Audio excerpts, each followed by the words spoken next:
హల్లెలూయా. మన ప్రభువును ప్రియ రక్షకుడైన యేసుక్రీస్తు ప్రశస్తమైన నామంలో శిలువ ధ్యాన ఆరాధనలో 6వ రోజులో పాల్గొన్న ప్రతి ఒక్కరికి మా హృదయపూర్వక వందనాలు తెలియజేస్తా ఉన్నాము.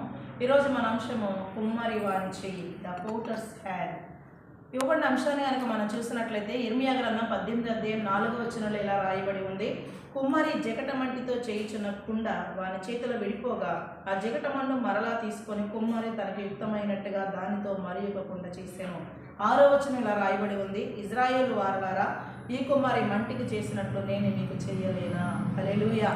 కనుక కుమ్మరి వారి చెయ్యి ఎలాంటిదంటే, దేవుని వాక్కులు మనం చూసినట్లయితే 18వ అధ్యాయం ఇర్మియా 4వ వచనంలోనే ఆయన చెయ్యి మనల్ని విడువనే చెయ్యి.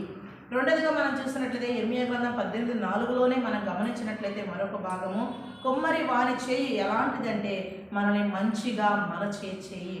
మూడోదిగా కుమ్మరి వాని చెయ్యి ఎలాంటిదంటే ఇర్మియా 18:4వ వచనం చివరి భాగంలో కుమ్మరి వాని చెయ్యి మనల్ని నూతనమైన వారిగా మార్చే చెయ్యి.